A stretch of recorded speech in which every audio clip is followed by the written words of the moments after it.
We're streaming live now, actually. Right now. Hi, everybody. This is going to run about an hour, and then for those of you who want to join us, we're having a after party, drink and draw, hangout over at Dominic's, which is the local watering hole. That's running from 5 to 7. We're getting the pizza and pop and stuff like that. You can buy the booze yourself if you want to.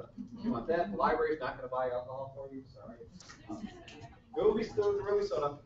So I will lead a contingent of folks from here after the conclusion here over to Dominic's. If you want to join us for that and cartoonists and stuff, we've got a big piece of butcher paper up on the wall so people can draw cartoon on it. We'll do this awesome jam pictures there. So that's it from 5 to 7. And like I said, I'll leave a bunch of you over. But are you guys ready to go? Sure. All right. So I'm going to turn it over to Jerzy and Rob.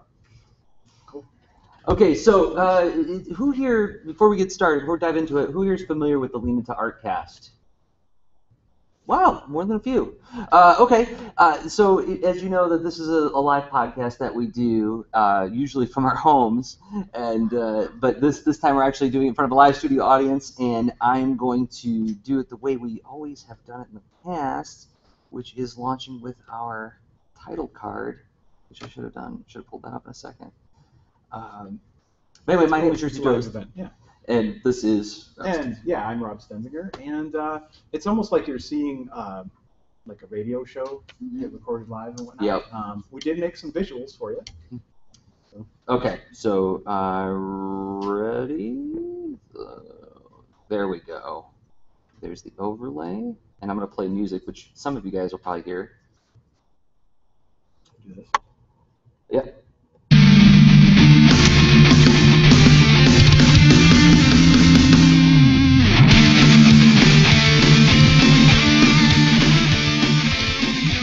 And this is the part where I say, it's the Lean Into Artcast, the show where two visual storytellers get together and take a walk around a dangerous topic, performed live in front of a studio audience this time at Kids Read Comics 2014. My name is Jerzy Droz, cartoonist and teaching artist. The other guy is... I'm Rob Stenzinger, UI designer and game programmer and stuff like that. Okay, and so just because the people watching live on YouTube or watching after the fact, they can't hear how many people here, could we get, like, just to make us feel good about ourselves? People here.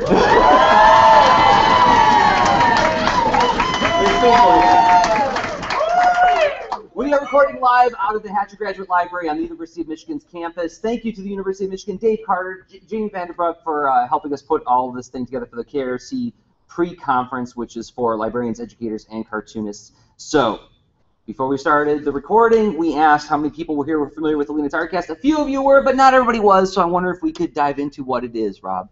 Yeah, I mean, so in general, what we like to do is we get analytical. We explore some topic that's could be how we do something. It could be the experience of making something. Could be getting technical, but oftentimes we question it from a couple different standpoints. First, we look at it from a high level. We categorize and characterize it in general. We call that 10,000 feet up. And then from let's see. I'm actually trying to run the visuals while I do this. So from there, we actually like to then transition into something, so think of, we set up the theory, then we think of something that's practical after that. We go on the ground and try to walk away with something handy that no matter what your creative interests are, you'll probably find something useful there. At least that's the intent. And the topic this time is how we read and write visually. But we always start with an intellectual warm-up exercise, a question without an easy answer, and we call it the curveball. Rob, do you have a curveball for me this time? Tell me you do, because I don't have one for you. Ah, yes. I believe. Oh, while you look up the curveball, I'm going to say, like, as far as format goes today, we're going to break our normal format a little bit because we're going to leave time at the end of this discussion for you guys to interact with the show and provide your own input, questions, and so on. So we are going to go through this topic. We're going to drill down to this thing about how we both read and how we can write visually. For those of you who were here for the earlier session this morning, we did a little bit of that. We're going to dig deeper into how to do more of that, but then we're going to have some Q&A at the end. So warm up with curveball. Yeah, cool. So, and this curveball is like many. It's just something that's been bugging me recently, and that I've been just puzzling out. But so maybe it's like this is a baby topic that'll become a whole podcast later. Who knows, right? But I was wondering, like, what are some of your thoughts about like keeping the habit of just long-term connections and networking going, and like, do you have any like strategies that you use for that? Like, so it's people that you're meaning to follow up with or stay in touch. Maybe it's maybe it's seasonal or yearly or whatever, but like, business people you learn from, whatever. Anyone in your network. How to be a good friend. That's kind of it. Yeah. That's kind of part of it, right? I mean, who here sends Christmas cards or holiday cards to like more than 5 people every year? A couple of us, yeah. And I try to, right? But it's like life gets like really hectic, gets in the way, and you can lose touch with people really easily. And it's the same thing in networking as it is in maintaining any kind of relationship, right? So how do I do it long term? How do you keep it going? Like, how do you keep it going? Yeah, I mean, do you like set aside a part of your day every day? What kind of recurrence? What kind of effort? What kind of effort do I make? Training, anything. Training. Well, then if somebody's going to say, like, the easy answer is what? Twitter, right? Or Facebook or something like that. And then, but then I get into discussions with other kinds of creative friends of mine who say, like, a Facebook birthday message is the lowest happy birthday in the entire world, right? Some people feel that way, some people don't. I have other friends who say, like, oh, there's nothing better than seeing that flood of happy birthdays come across your Facebook feed, right? So somebody's going to say social media. Somebody's going to say that's the way to stay in touch.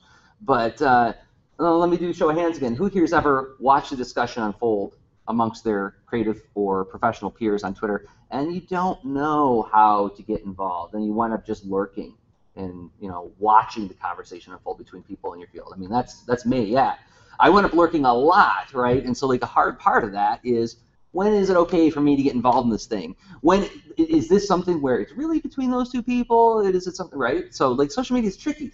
So, and then, okay, well, I'll email them. Well, the emailing is giving somebody a to-do item, right? Every time you email somebody, you're saying, hey, guess what? You had a whole bunch of things to do today. It's implied. Yeah, it's implied. So you had a whole bunch of things to do today, and now I'm here to say, don't forget to respond to me too, right? So I'm like really nervous about sending emails unless it's like I can do something that's really concise. So I don't send like a lot of social emails all that often.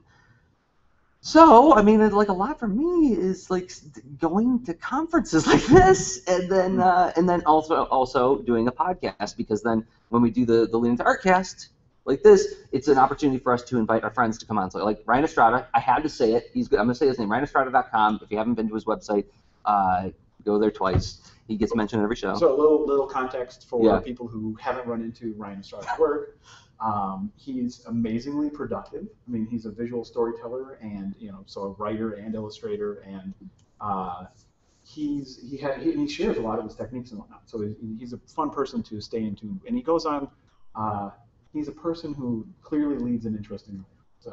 So anything from feeling like he's battling a horde of locusts at the end of the planet to literally, like, I don't want to ruin one of his books, but that's something that actually happened to him. But it sounds fantastic, because it is, but it's real. To like just ways to automate stuff in Photoshop, whatever. Anyway. Friend of the show. But yeah, he's a friend of the show, and like one of the ways we stay in touch with him is by having this weekly show, right? So, like, this is something we did an episode of Lean Into Artcast a while back where we were talking about, like, kind of not why you should podcast, but why you should do something like this, because it is a way to stay in touch with people. So it's face-to-face contact. It's more nuanced than email or social media, and by making it a weekly thing, you're not only creating something, but you get to hang out with somebody. So that's, for me, like, a big one. So once I'm in touch with somebody, then I talk with them and I feel it out, like, they got to be a person who I can interact with on a regular basis in this kind of way. Then yes, reach out to them, have them on the thing. That's cool. That really does help, because actually, so what I'm taking from that is I will try to come up with, for the people I really want to stay in deeper interaction with, try to make up a reason to collaborate on something. Yeah. Something tiny. Yeah. But make that an event. So then I will send an email with a calendar appointment or something, whatever. Whatever. I'll try. I'll share. I'll see. We'll see how it goes. Okay. So with that, should we get the topic? Yeah, totally. Okay. So 10,000 feet up. Oh, and I got to play the bridge music because we always have bridge music between these different things. So, well, we'll pick this one.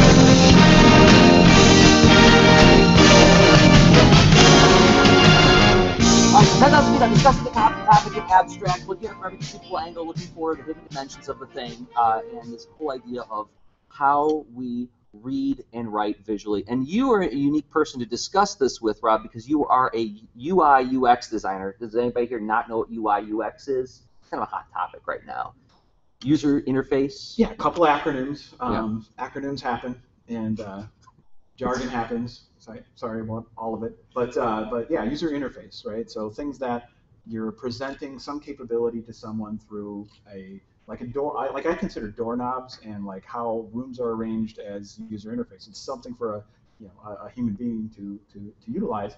And user experience is a little bit more of a higher level ecosystem look at it, a systemic discipline to examine things like the journeys and how you mental model what it's like to be a person, what are they thinking, feeling at different points, and trying to use that as design constraints to inform what you make.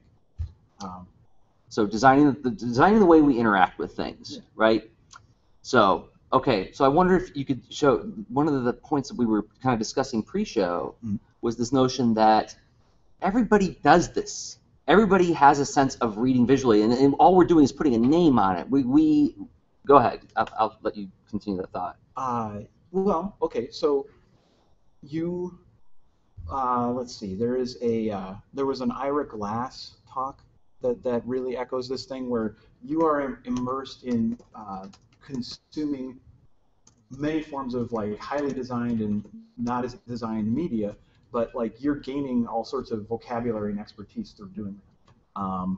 Like you riding a bike on the roads, you gain vocabulary and expertise just from like the physical experience and also from all of the types of communication you're bombarded with in that situation. So how many of you use computers?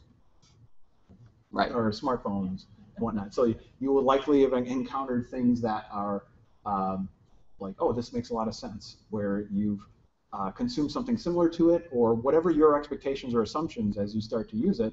Like actually, let's name something that was like particularly easy to use when you first tried it. Anyone? iPhone. An iPhone.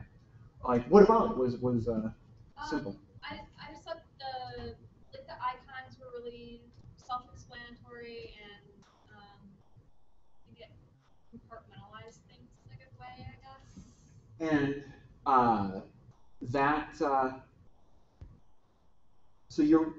so part of the hypothesis behind this is that you are so you're noticing patterns like how things are grouped well, harmoniously. It's easy to navigate a sea of options and whatnot. And that's like all of us are kind of soaking in some form of interactive thing and visual thing in some way that you're consuming it and gaining vocabulary in that system by doing it. And another example that I like to trot out every once in a while when we do the show is, who here's ever read a book that gets made into a movie and you see the character on the screen and it's not the right actor? Who here's ever had that experience? Yes. Okay, did you know who the right actor was? Not necessarily, right? It's like, that's not the person who should have played Harry Potter. Well, who should have played Harry Potter? I don't know, but not that guy, right? Yeah. And that means your mind has a picture of who that person should have been, even if you can't visualize it up here. Now I know Daniel Radcliffe was the perfect Harry Potter. That was just a dumb example that I pulled out, but like, it shows that you have a mental picture of who that should be. You have a sense of taste. You have a sense of visual responsiveness to this thing, even when you're just reading prose, right? So you read visually, and you are visualizing these things, even if you don't classify yourself as a visual learner or a visual thinker, right? And I think you're drawing some kind of conclusions or meaning or context from like for instance, let's explore a few just visual examples to try this out. Let's say so there's an image on the left of how someone organizes a desk, right? And an image on the right. What are some differences among these how do they feel? How do these two things feel different? One on the right feels clean, Okay. whereas one on the left doesn't.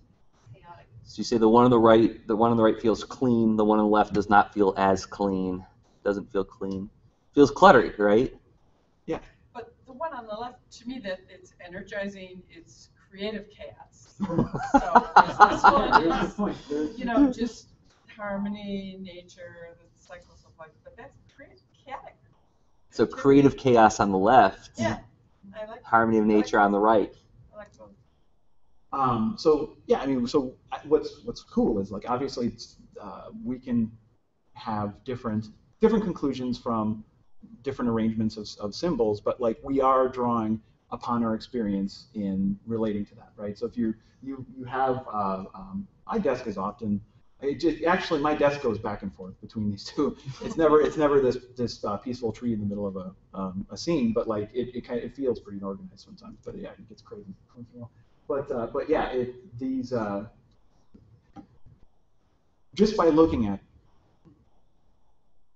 something, you are applying a deep vocabulary of reading visually. And this is here's an example of actual, well, boy, things have changed in the last 15, 20 years in computers, right? There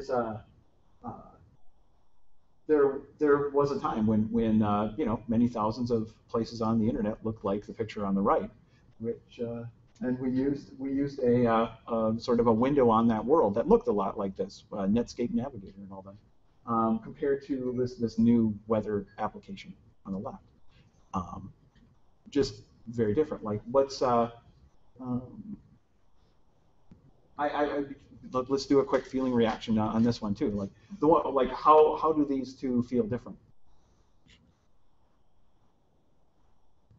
The icons on the image on the left pretty much tell you everything in just a glance. Where you have to, you know, read closer. What's that little button? What's, you know. Yeah, I mean, even though it is a little pixelated, but what's interesting that the image on the left is pixelated as well, and it's just it's not as destructive to it because there's a lot simpler visual communication going on, and there's actually they call that double encoding in UI design circles, where you have these visual symbols of the clouds and whatnot next to the actual numeric values and the labels that let you know. And so it's like double encoding. You might see it visually, you might read the text, but like there's a lot of whereas on the right you have this there's a single encoding, but it's kind of trapped on on this the button. People tried. I don't know. This could have been designed by me back at this time. I don't mean to be picking on whoever designed this CompuServe experience, but I'm sure they thought about it, and it was probably about showing off how look at we can do visual stuff. And we can make buttons to interact with, right? This isn't just a magazine. This isn't a static thing. This is a thing where you push a thing and another thing happens, right? Yeah. We're getting some feedback? Yeah, maybe. Not sure. Okay. So, yeah, but let's see. We're kind of revisiting a theme here of how through just it's okay. So I bet a lot of you have done visual design study and whatnot. How many people have studied like visual art here? A couple of us. Okay, cool. A little bit. So interesting. So it seems like all of you have quite the rich vocabulary in drawing information from these different arrangements, even though we don't have to actually study it. We soak in it all the time. So this is a visual example of a couple of things done by Jerzy, right? Yeah. Why did you pick these? Well, what are some what are some things that are being communicated on the left versus the right? From my standpoint? Exactly. Okay, what was I trying to do is what you're saying? Yeah, exactly. So left, we have dynamic yet cute and futuristic. Mhm. And on the right, we have adorable. It's cats and people clothes, right? So, like, what am I shooting for? I'm shooting. Well, okay. So the left is all about straight up, non-ironic, cute action adventure. The stuff on the right is what I'm going for. There is the irony of drama with adorable characters, right? That's that particular scene, which hasn't been released yet. I'm working on this story right now. Is Captain Cat saying there be ghosts on that island? You know, no one can leave that island alive. And Maggie behind him is going, oh no. So it's supposed to be this big dramatic thing, but with the irony of the fact that they're so cute. How can you take them seriously? Does that answer the question? Absolutely. Yeah. So, one thing I also drew from these two is that you know, so when you have these biological creatures versus this synthetic creature, right? Okay. And I'm noticing.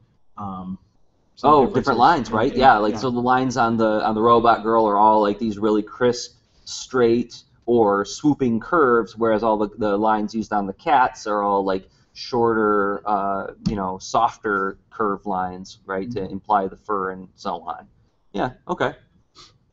Yeah, and so it's not like I can touch that cat and know it's furry, but I can tell like that chances are it would be soft. It would feel soft. Where on the left, I think it would go clank, right? Yeah. If I, Yeah. if I said, Well, that's the hope. high five the robot, clank, right? But, yeah. And not just because it's a robot. It's I think that the visual design reinforces that. This we covered this morning. Yeah. Okay. Let's talk about this, right? Yeah. So looking at these two things, we know that they sound quite different, right? And that's the neat thing about comics that I love so much, is that there's just by changing the size of the letters, the angle of the letters, the shape of the balloon, shape, size, line, and color, those the four common or most commonly used ingredients in making comics. By rearranging them in with sound elements, you create, whether you're just saying dialogue or whether you're saying sound, right? Just by changing those different ingredients. So, and the thing is that this is what I say in my comics class all the time, or when I'm teaching adults, like how to teach comics, is they're so easy to read, yet the thinking that goes into them and the thinking that goes into decoding them is so complex. And the fact that so many of us can read comics, now I know that when you get into like really complex comics, when you get into things like Chris Ware, or if you get into stuff like you know, Walt Simonson, if you didn't grow up reading comics, it may be hard for you to read them. But anybody can pick up Peanuts. Everybody can pick up Snoopy, Charlie Brown, Calvin and Hobbes, and you know how to read it. Nobody looks at Calvin and Hobbes and goes, what is this, right? So, and it's because he's using those ingredients in a clear way, and that is another example of how you are already reading visually, if you can decode that without any effort. Who here ever looked at a Calvin and Hobbes and said, what? No, you don't. So, okay. Do we need to get on the ground now? Yeah. Because now we're going to challenge people. One more thought. One more thought, sorry. One more quick thought on this. And you actually, I love how there is a theme actually throughout the day. I mean, earlier in the day, I think most of you were in Jerzy's class, right? With the comics in the classroom. Comics a Pathway to Learning. Comics a Pathway to Learning. Yeah. And one concept that you reinforced that which is so helpful is that we're communicating ideas when we convey stories that don't have to be fully realistically representational to accomplish our goal of telling a story. On the left and the right, you have two different microphones, right? Did you know before I said that there are two different microphones, that one was, you know, one's maybe a spaceship and whatever? I mean, or did they both clearly enough read as microphones? Yeah, and that's really handy because, I mean, not all of us, you know, are you know, spending as much time practicing our drawing as Mr. Droz, but you know what? We can still tell stories, and we can still. So this is like that transition from like, okay, we're reading them, and if the hurdle isn't that high, we could actually be writing visually as well. So now we get to okay, now we're gonna get on the ground. So then I got to do the bridge music for that. And I'll use something dramatic. Now we're going to challenge you guys how to draw.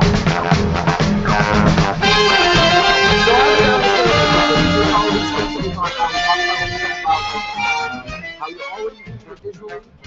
Now, how do you put it into action, Rob? You just came back from a conference where you were capturing a whole bunch of stuff this way.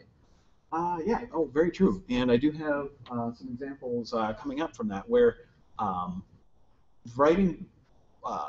There's a technique called doing sketch notes, where you're capturing your ideas. How many people are doodling right now? Couple. Yeah. Couple. Cool. Yeah. It's not everyone does that. Whatnot. Some people doodle to bring themselves physically present into the room to be able to focus. Some do it for like. So what I've been experimenting with is trying to produce something fun and see what happens. So it's totally, let's see, like a discovery thing I wanted to try because I saw this, the cool work of in Mike Rohde's book, the Sketchnote Handbook, the kind of products going out of there that they seemed fun, but I also wanted to see like what it would do to affect what I remembered from an event, and like when I look back at it, and how does that work? And so I think there's a lot of reasons that sketch notes is one, but then maybe you just want to journal. Like I just wrote down a few thoughts that it's not precisely anything concretely depictive. It's sort of a river with two sides, kind of, right? And it was just some reflection on I don't know. I think it's like a summary of what I think I want to be working on, and that was a journaling exercise, but it felt helpful to encode this visually, right? Where there's these different sides, but there's this thematic. Okay, so yeah, here's another thing that this makes you think of. So we're all familiar with the story of Moby Dick, right? I mentioned Tom Cito this morning, and he's worth quoting again. He said that the key to writing visually is that when you think of Moby Dick, you don't think, call me Ishmael. One day when I was feeling so-and-so, I walked down to the sea, right? What do we think of when we think of Moby Dick? We think of, well, probably Gregory Peck on top of that whale screaming and stabbing the whale, right? There's this image that arrests us. And what you did there that I think is so interesting is you created a metaphor instead of saying, experience is like a river between attention and action. And you didn't describe it in words, you sketched it. You created the metaphor visually and captured ideas quickly, which I think is something that we all do. We all are ready for. It's just that we don't realize that when we're doodling, we're doing this kind of thing. Even if you're like having a phone conversation and you're writing someone's name with a lot of spikes coming out of it, or if it has a lot of hearts falling out of it, I mean, you can probably infer how that conversation is going. Yeah. Then it's like I mean, how many of you are whiteboarding on a regular basis, or who here knows what whiteboarding means? Because I've got some people who don't know, so that's good. What is whiteboarding? So they used to call it a chalkboard, and you have some sort of giant surface in front of a group of people that allows you to write stuff really huge, and whiteboards are more common nowadays. But yeah. So it's group idea capturing, brainstorming. You're bringing everyone's attention in the space to some artifact and perhaps questioning it, perhaps. I've seen things like this online on YouTube. RSA Animates, I don't know if you're familiar, but they're whiteboards where they're teaching you about something, someone's speaking. Sure, yeah. And it could be like a TED talk done visually, and like that, where you can see pictures. So pretty neat way for visual learners to get into the subject. That's really cool. Just to kind of repeat for the recording is audience member mentioned how there's almost like it's almost like an animatic of words and shapes that sort of form scenes and flow along. It changes over time, and it shows you how these things can grow. There's I saw one recently of how it's a little super geeky, not little geeky. It's how Spotify, everyone hear Spotify, how their software development teams are organized. It's a pretty awesome video, actually. It's on Vimeo. It's totally, I think, like up your alley, what you were describing there. Let's see, another reason, like what if you're giving some feedback on something? Mm-hmm. Like, have you? I mean, you can. Well, yeah, there's a lot of teachers here, right? I mean, we've all done this where you're annotating the thing, like, check mark for good, putting something in the margin, like, oh, this, bad grammar here, or this could be punched up more, or this was great. You know, you're annotating a thing, right? And you can do that both visually and, well, that's how you did it there, right? Yeah. Collage, that's another example. Getting a bunch of ideas together, whether it's to express some single message, or you're like gathering inspiration, you know, like in like a team inspiration board, bringing stuff together visually, and then finally getting to one of the reasons to do like sketch notes is creative expression. It's sometimes like when I'm sitting in the audience of a talk and I'm getting so moved, I think part of why I'm drawing is to not just start running around yelling "woo" because I'm so inspired by what's going on. And so it channels your energy. Exactly. It channels like the emotional response that you're having to the thing. Yeah. Yeah. It's different disciplines. Do you have any schematics for planning out planning out lessons, planning out a physical space, right? UI designers do this all the time with essentially, you know, considering the space on a page as like, oh, this is an application screen, it's an iPhone, it's what have you, and then arranging icons and whatnot. But that schematic thing could be anything, right? And of course, as we mentioned, this is actually a sketch note from the IO event, which is EYE. That happened in downtown Minneapolis very recently, last week, I guess. And yeah, this is what's funny, and this is extra. There's a little bit of a recursion here because this slide is from a talk from Georgia Lupi, and a lot of her process for how she helps their team visualize. Let's see, her team works on data visualization, but it looks organic and not like the typical chart like you would see on the news or even on like an inspiration website where you're like, oh, look at all the the intersecting arcs that sort of form a circle, but tell me the relative relationship among some bunch of volumes of like I don't know, book topics in this library. Have you compare them amongst one another? Instead, she's doing things like she would. I didn't intend, but this is just, it was very inspiring. So it was kind of. After the show is over, if you come to the drink and draw, ask Rob about IO. He will, yeah. he will go on because it was an amazing, inspiring series of talks. Yes. Yeah.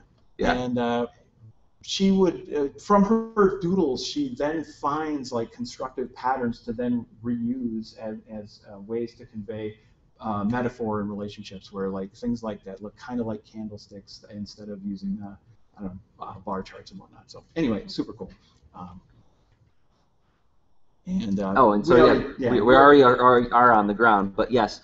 All right. So what we're trying to sell you on here is doing more sketching, capturing ideas visually. Now, who here thought this thought that's up on the screen? Yes. Who here, like the same question I asked this morning, right? Was like, who's nervous when I said we're going to draw today, but I can't draw, right? Yeah. So how do we address this notion of but I can't draw? Because then I come at you and I'm like, well, I'm going to put on my salesman face and I'm going to make you love drawing. So yes, you can draw. That doesn't help. That doesn't help anybody. Yes, you can. No, I can't. Right? That's not. Yeah. No. Yeah. Yeah. We're 8-year-olds. So I wonder if we could address this notion, Rob. Is like, I think, like, at least the way we like to attack questions is, what are we trying to solve here with the problem? When we say like, but I can't draw. What are you trying to use drawing to do? Right? What can't you draw? Yeah, you can't draw a three-dimensional looking schematic of an automobile if you have very little experience, right? That's a very difficult thing to do. Representing reality is super, super hard. It takes years and years of practice, right? And I've been doing this for going on 20 years, and I'm not that good at doing true realistic art. So let's go back. So what are we trying to use drawing to do? We're trying to use drawing to represent concepts and communicate ideas. That's a different thing than trying to capture nature. You're not trying to represent, you're trying to bring forth. Does that make sense? Did I say words? Absolutely. Yeah, I mean, it's the ideas. It's instead of like a perfect rendering of a light bulb, I can do literally a basic rectangle under a circle, and then maybe throw some spiky lines up above it, and we'll all probably recognize it, right? And it's, Right. yeah, that representational the skill that goes into that, I think, is admirable, right? Sure. I mean, it's not this isn't to detract from that, but it's to say that is not the only useful expression. And it's not the only purpose of drawing and sketching. For instance, I can take a French horn, which has an implied use, right? You're going to perform X kind of music on this thing. And yes, you can find that. But there's like an implied use of that thing. And then there's singing along with the radio in the car, which a lot of us do. There's a different function in that, right? You don't sing in the car going, boy, oh boy, if only 1 million people could hear me right now. Some of you might. But usually what we're doing is we're just enjoying the experience of the music. And that has nothing to do with feeling like you belong on American Idol, right? That's just, it's experiencing and interacting and participating with it, whereas the professional tool, like I've got this $600 horn here, well, I better use it for professional use, right? There's an implied thing about that, right? So I think, does that seem like a good comparison? There's a good comparison. There's like that's like a skill journey, right? So if you really, if that is very inspiring, and maybe that's a useful path to pursue, and to get to discover your skills and strategies that help you capture those super accurate representations of superheroes jumping through walls, or just bicycles in 3-point perspective, and whatever it is that is impressing you technically and finding inspirational. It's kind of like playing. I remember the kind. I don't know. I enjoy speed metal and various forms of technical guitar work, kind of heavy metal things, and that inspired me to like go out and take a crash course, like when I was 16, and to get exposed to it further. Like, do I care about this enough? And I did, but like, of course, I wasn't, the output I was able to create at the time was not exactly the thing that inspired me, but the thing that inspired me helped me hone in on almost like thematically, like how there was examples of how comics can help provide a like this resource that people of all ages can dive into, and kids can use to develop their reading skills, because it represents topics and an exciting media that they're willing to immerse in and get that practice. So for me, I was willing to go through some well, yeah, I think I still have a long way to go as far as playing guitar, but my passion and interest in that, it made it worth continuing the practice or whatnot, and that taste helped me inform like why I wanted to pick it up in the first place and keep at it. Yeah, that goes back to the Hourglass thing. Yeah. Are we all familiar with the Hourglass famous talk on taste, and how like you start out and like you try doing the thing and it's terrible and the reason it's terrible is because your skill hasn't caught up to what your taste is, right? But I mean, and that can lead to, I think, like deeper investigations of the thing. But just like singing in the car is different than playing the French horn in an orchestra. They're both music, right? And they in their proper contexts, they're both equally valid, right? Just like you wouldn't play a French horn in a car, and you wouldn't sing along to the radio in front of like 100 people, right? So yeah, so I think that frames up. So like, okay, I'm hoping that some of you guys are like, okay, well maybe I'll just start capturing some ideas visually and start sketching more, which will increase your visual vocabulary, which will make you better teachers when you're teaching kids about storytelling, visual storytelling, and so on. What should we use? What I assume, Rob, that there is a #1 sketchbook that everybody needs to use, a #1 pen everybody needs to use that all the pros use after all. And if you don't use this one, endorsed by us, then you are using the wrong one, right? Well, it's a secret, and I will share the link. No, it's so funny. Tools deservedly.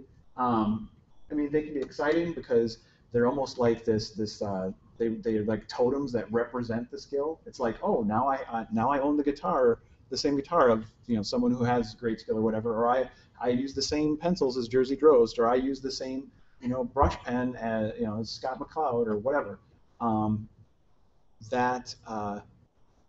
don't. It's obviously the pen doesn't have the skill, but like what, if that gets you off your chair to go draw something, great. Yeah. It's that sort of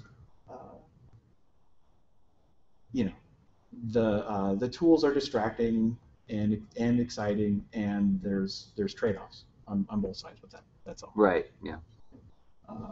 But at the same time,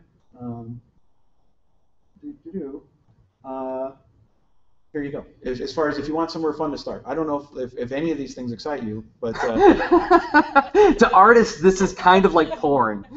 Exactly. Like, oh, look at that pen. Oh, some of us really do that. Yeah. I know. I still do. My heart goes a little bit faster when I'm in the art supply section. Yeah. And, so what's the Pentel stylo? This is the pen that I found that I love to do. That's my favorite sketch notes pen. And what it is it's essentially like kind of like a felt tip pen, but it's got a plastic tip that has tines, like a crow quill, like those like George Washington pens. So like if you add a little bit of pressure, the line gets thicker, and if you use less pressure, the line gets thinner. But it's like a $3 plastic pen.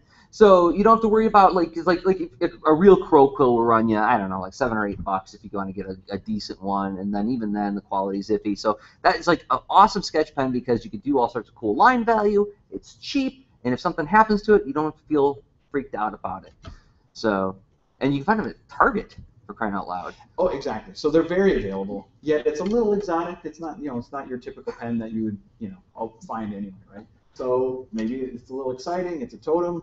That now you have the power to go do that sketching. I use it to sketch at conventions, so that makes it a professional pen. So you too can feel like a pro using a Pentel stylo. It's fine. Yeah. So again, it's not to overly endorse that, but but we found some really handy benefit from it. I like to treat myself to cardstock, right? So.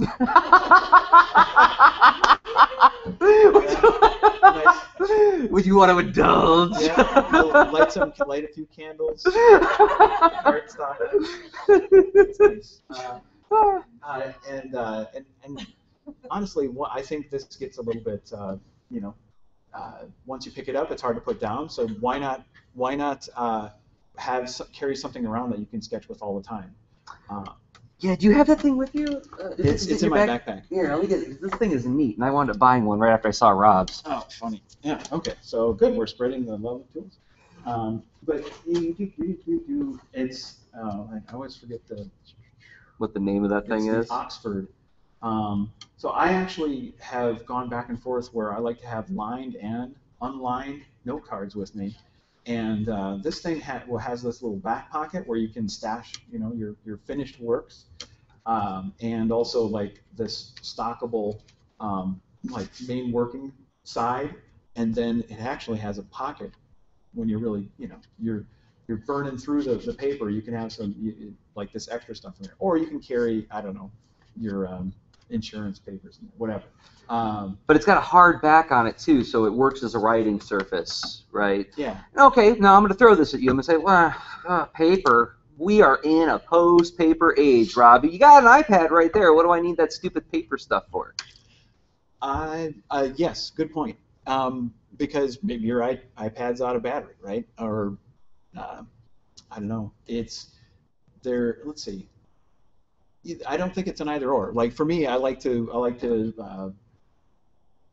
I'm a bit of a restless sketching nomad, where like I'll sketch on anything to give it a shot. Then I will get affection for the things that I'm like, oh, that was really useful.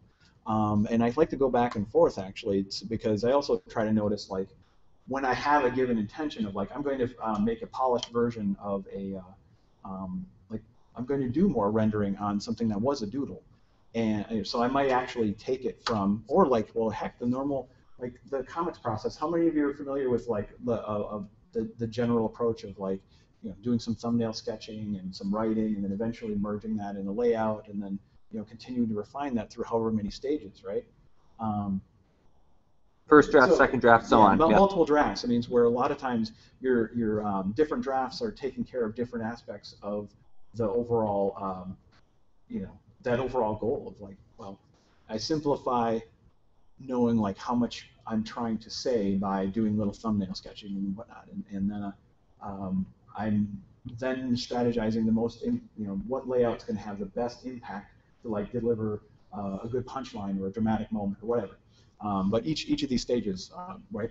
This is actually a really handy initial stage. So I actually will scan sketches and doodles very commonly, and then start working them on some electronic device, iPad, what have you. So. Yep.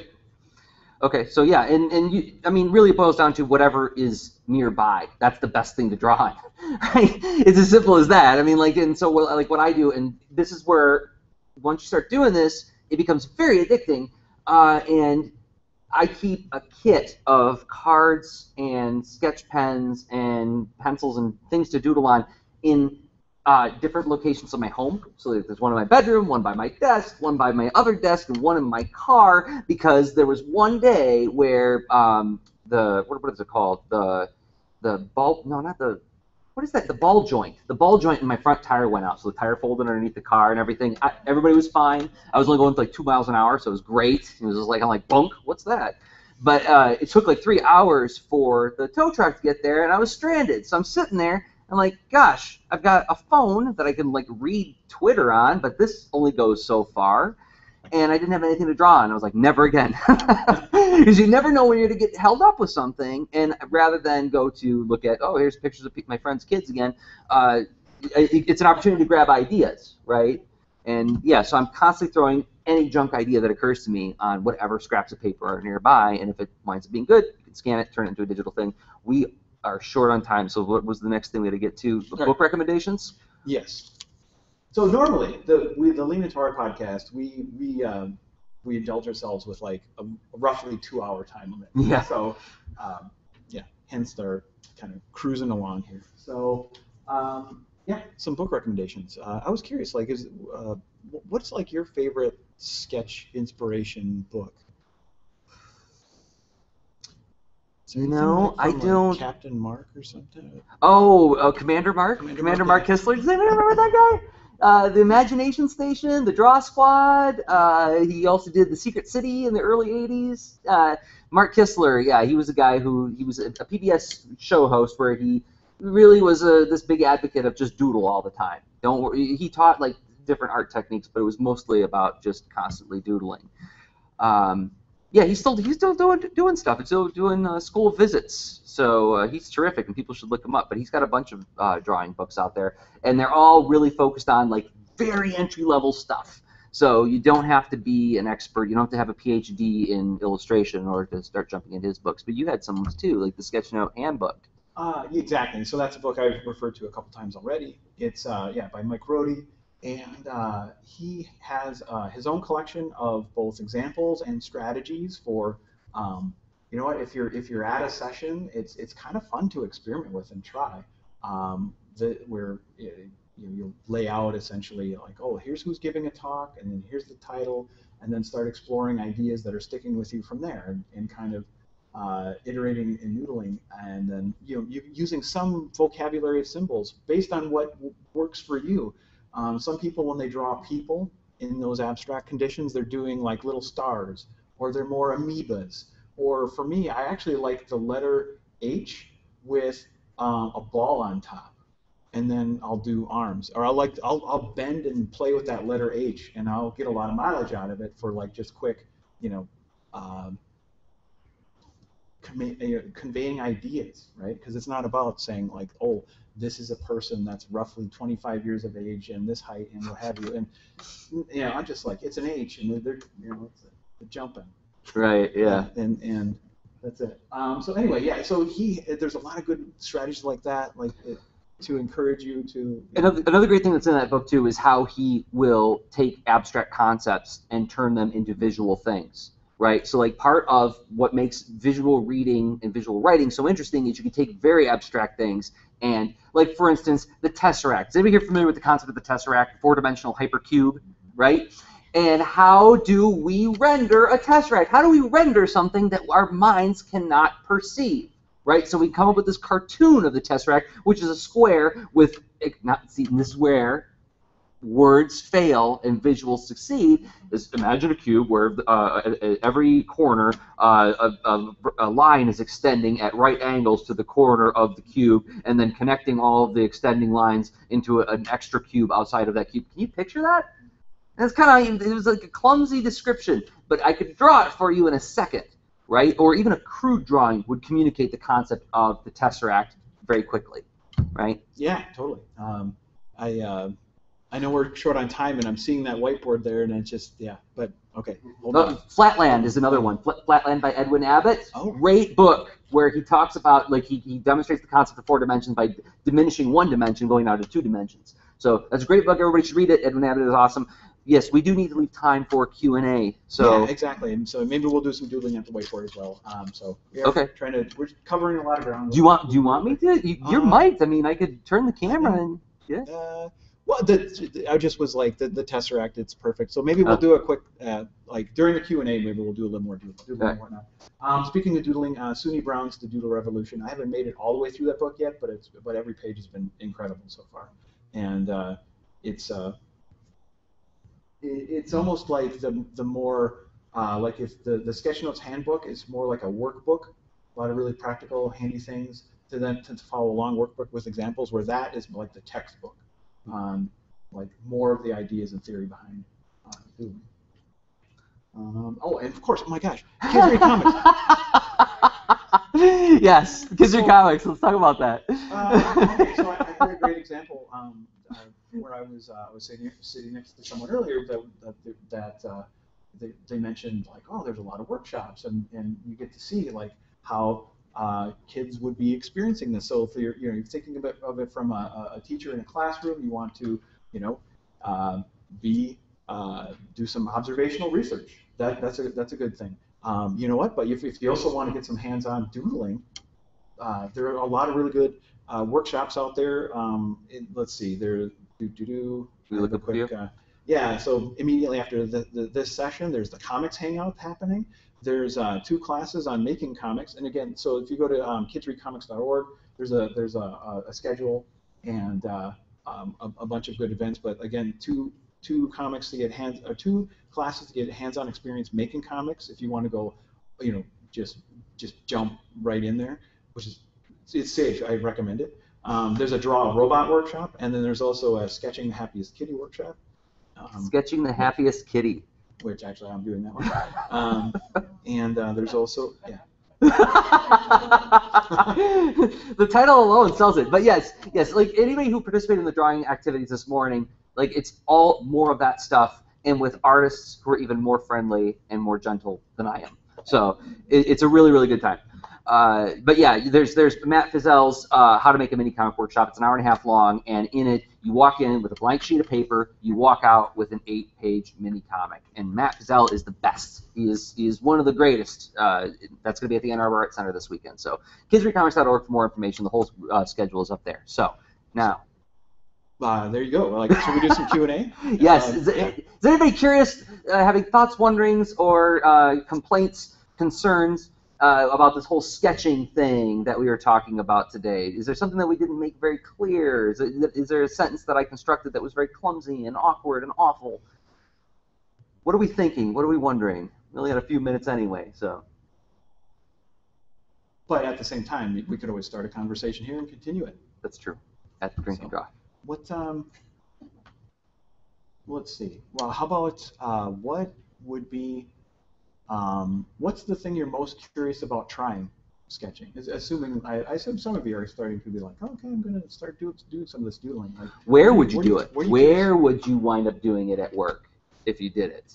Like what environment, what activity, what place at activity happening at work would be the place where it's like, that's where I'm going to start grabbing stuff. That's where I'm going to start capturing things. Staff meetings. So what would you capture at a staff meeting?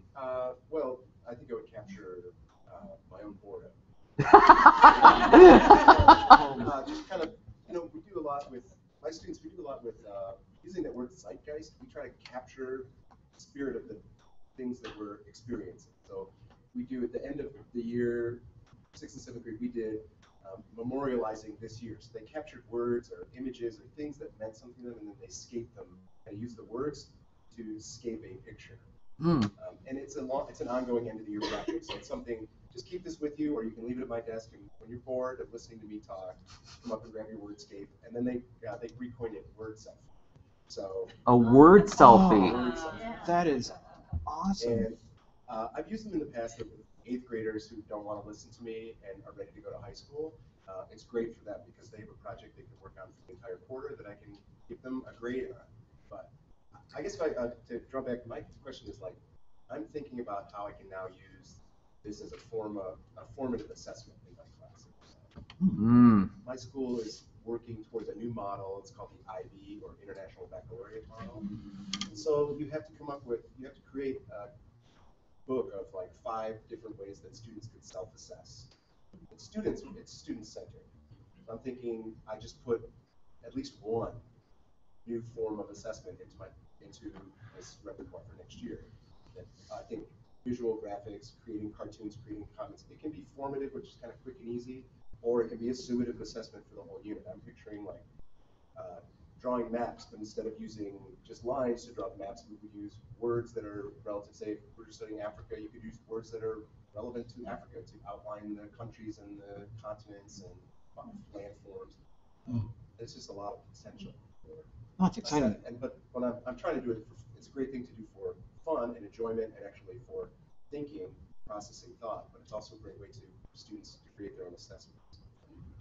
Yeah, that sounds fantastic. I'll take I'll take some pictures of some of the wordscapes my students. I said, if you don't want it, just leave it in the bin when you go. And a lot of them did, so I have great samples for next year. But it's amazing to me when if I said, write an essay about what you remember this year, they would hate it. But if I say, draw a picture using words, they get right into it. Capture the feeling, right? Capture the feeling. And also the idea of mapping. I mean, so mapping the physical space, but also mapping their experience and mapping feelings and ideas and associating that, and even with a physical space, such as a topic of a geographical location, Africa, what have you. That could be, it's like the journaling, how, I don't know, things that surprised me, this year in studying Africa, and also some facts, and having them mixed together. I mean, that could be a pretty cool. Like collecting artifacts. As we research things, you collect these artifacts, pictures. You can't necessarily put into a pen and paper test or an essay, but you could represent them visually. You could represent the idea of with words visually, mapping pictures. It's exciting. Nice, very powerful.